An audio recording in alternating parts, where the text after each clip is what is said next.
కప్పుడు పచ్చని పొలాలకు ప్రసిద్ధి చెందిన ఒక గ్రామంలో కార్తీక్ అనే యువ రైతు ఉండేవాడు.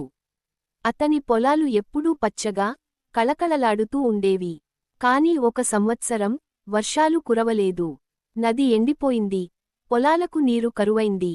కార్తీక్ ఆందోళన చెందాడు. కార్తీక్ బావుల నుండి నీటిని తోడటానికి ప్రయత్నించాడు. కాని అది సరిపోలేదు. అతని మొక్కలు వాడిపోవడం ప్రారంభించాయి. కార్తీక్ నిరాశ చెందాడు. కాని ఆశ కోల్పోలేదు. ఈ సమస్యకు ఏదో ఒక పరిష్కారం కనుగొనాలని నిశ్చయించుకున్నాడు.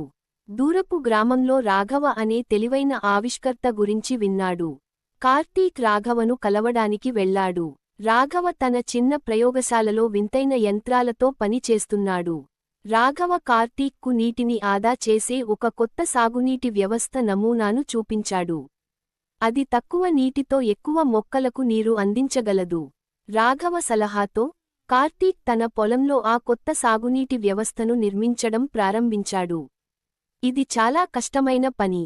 కొన్ని వారాల తర్వాత వ్యవస్థ పూర్తయింది. కార్తీక్ దాన్ని ఆన్ చేయగానే నీరు నెమ్మదిగా మొక్కల వేర్ల వద్దకు చేరింది. వాడిపోయిన మొక్కలు మళ్లీ చిగురించడం ప్రారంభించాయి. కార్తీక్ పొలాలు మళ్లీ పచ్చగా మారాయి. అతని పంటలు గతంలో కంటే ఆరోగ్యంగా పెరిగాయి. గ్రామస్తులు అతని విజయాన్ని చూసి ఆశ్చర్యపోయారు. కార్తీక్ తన కొత్త పద్ధతిని ఇతర రైతులతో పంచుకున్నాడు. అందరూ కలిసి ఆ కొత్త సాగునీటి వ్యవస్థలను నిర్మించుకున్నారు. గ్రామం అంతా మళ్లీ పచ్చగా మారింది.